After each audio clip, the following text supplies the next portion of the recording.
মদন মামা এই gift box গুলোর দাম কত? বাচ্চা, এই কিউট গিফট বক্স গুলোর দাম 20 টাকা করে। তোমার কয়টা গিফট বক্স লাগবে? মদন মামা আমার কাছে তো 10 টাকা আছে, আমাকে একটা গিফট বক্স দিন না।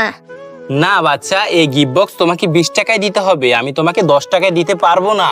মদন মামা বাসায় আমার ছোট ভাই না খেয়ে আছে, আমি চাইলে 10 টাকা দিয়ে ভালো কিছু খেতে পারতাম, কিন্তু আমার ছোট ভাই না খেয়ে আছে, আমিও না খেয়ে আছি। আমি শুনেছি গিফট বক্সের ভিতরে নাকি টাকা পাওয়া যায়, তাই আমাকে একটা গিফট বক্স দিন। যদি আমি গিফট বক্সের ভিতরে টাকা পাই তাহলে আমি আমার ভাইকে খাওয়াতে পারবো।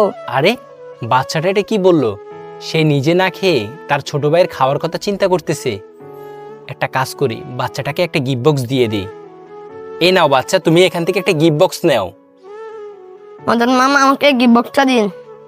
বন্ধুরা, বাচ্চাটা গিফট বক্সটা অনেক পছন্দ করেছে। এই গিফট বক্সের ভিতর বাচ্চাটা কি পাই সেটা তোমাদেরকে দেখাবো। তার আগে বন্ধুরা, তোমরা যারা গরিব মানুষকে মন থেকে ভালোবাসো, ভিডিওটাতে লাইক করে চ্যানেলটি সাবস্ক্রাইব করে দাও। আর যারা গরিব মানুষকে ভালোবাসো না, তারা কখনো আমার ভিডিও দেখবে না। আমি আজকে দেখবো কোন মানুষগুলোর মন ভালো, যাদের মন ভালো তারাই ভিডিওটাতে লাইক সাবস্ক্রাইব করবে।